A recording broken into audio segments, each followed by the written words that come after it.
I just group number one. That's not here to speak for you, so somebody's got to speak. Well, maybe pick again. Gabby can't talk for you again, so. Blessing, what'd you say? That's it, all answers is what Andrew said. What Andrew said for number one? Answer for number one? So what did Andrew say?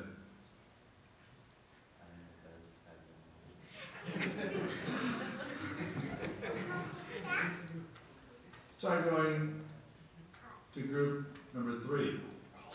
You guys go for number one. Oh, Bess is back. I already defaulted to number two. Baz, what you go for number one? Because your group decides to forget everything. They said, it's really funny what they said. They said it's not realistic for all decisions. They said that it's only for major decisions. For example, marriage, college, buying a car, and things like that. And then we, of course, it's like, what's a major decision? And they said a decision that takes a lot of money, time, and the impact on others. So when we take half an hour to choose a restaurant, that's not a major decision? Because that takes a lot of time and effort. Yeah, that is a major decision. That is a major decision? According to them, it is. Okay. So if I want to choose between getting a Big Mac, because it's 2 for $5, Mickey D's. I think the thing that they're trying to say is something that everyone kind of knows what a major decision is in their heart. So for those type of things, rather than if I should have a Big Mac or a Quarter Pounder, I can definitely agree on that. Yeah, you know, maybe joining a school sports team is, I don't know how major that is. You know, so there's still the gray area. The gray area. But then there's the ones that you know are, let's say, you know, something major. It's already like, yeah. Everyone else. Anyone else want to chime in?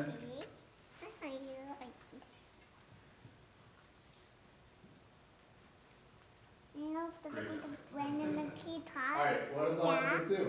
Is there only one right decision? Depends on the situation and what kind of obstacles you're facing. Give me a situation. Abortion. Okay.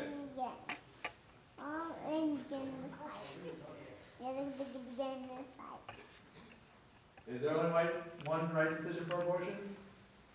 Is there two? Is there 5?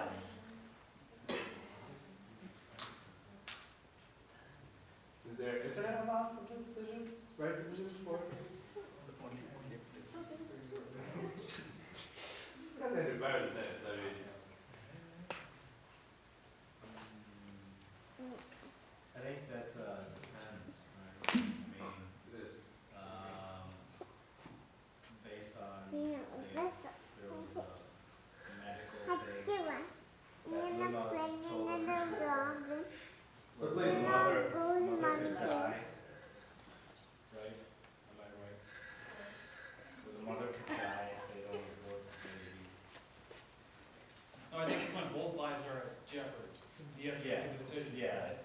So it depends on that, on a situation. If there's, but there's no two right decisions on that. Is there? It's a follow-up. Can you have 2 right decisions? It's a follow-up. It's not. If you're choosing between like 2 flavors of ice cream and Baskin Robbins, obviously.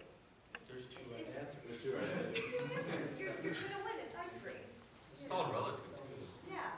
So if it's a major life decision, then maybe there is a right. There's also a distinction to be made, I'm glad you brought that, between a preference claim and a truth claim. So, when you, say when you're doing math, there's a right or wrong answer. It's true or false. Yeah. 1 plus 1 will always equal 1. In my view, I would put morality at the same level as math. Just like 2 plus 2 equals 4, easy math, don't murder and rape, easy morality. But there's goodwill hunting math that takes a lot of time to figure out. And there might be smaller issues that are more complex, that are hard to figure out, but there's still one right answer. We just have to find it. Didn't take Matt Damon that long to do that math. Well, he's one of the exceptions. He's Beautiful mind is awesome too, but I'm a math geek, so obviously I know all that stuff. All right, number 3. When do you know whether to live by faith or reapply the decision-making process that I talked about?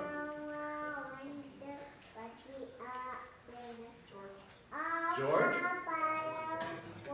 What? I'm busy. Oh, no. Gabby's What's the fine. question? When do you... Number 3.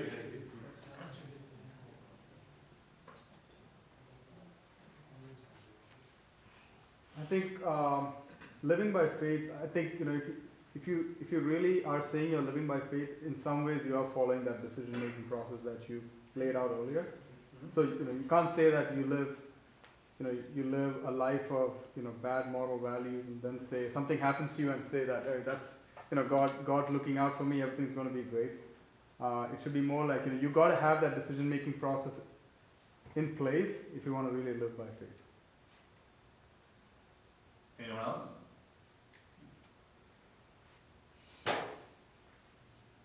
Might as well just put you guys in one big group. You got small groups. Make a note of that for next. Just forget small groups also. All right, the last question. If we believe the biblical process to be true, can a non-believer make good decisions?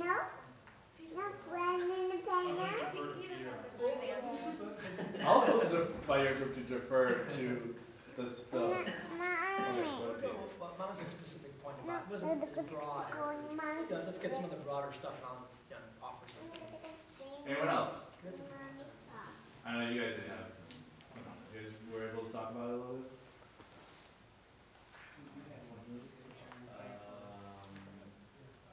I think in certain situations, both a non-believer and a believer can make good decisions. But there are certain other situations. I took marriage as an example.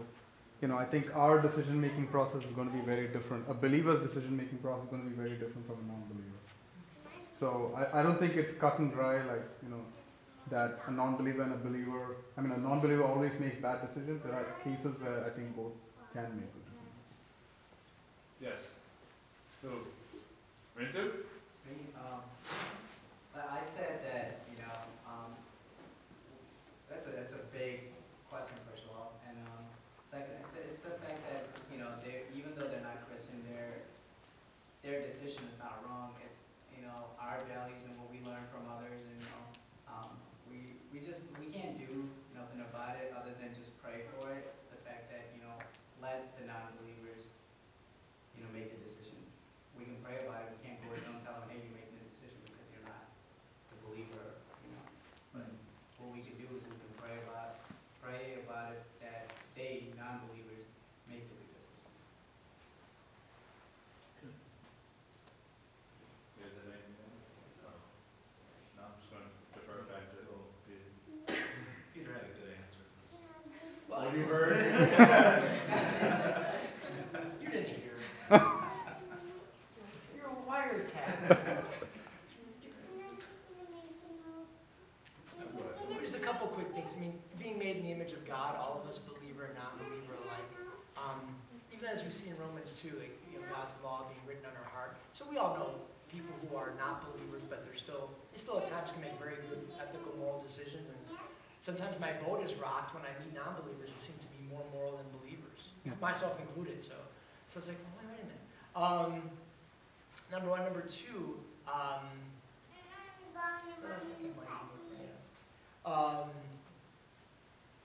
we were talking kind of a related point, the idea that it doesn't take belief in God to know right from wrong, like say in a foundational sense, Right. but it does take the existence of God to even have real morality. So, and those two are separate categories, because sometimes non-believers say, well, I don't believe in God, but I know that rape is wrong and murder is wrong, and etc. But that's not the issue. The issue is, if God didn't exist, there wouldn't be any right or wrong. That's the argument for So, something else we talked about. Alright, so I got one more thing. This last one is just kind of just for you yourself as the individual. Think back to your life, to some decisions that you made, right? What kind of decision-making process did you use?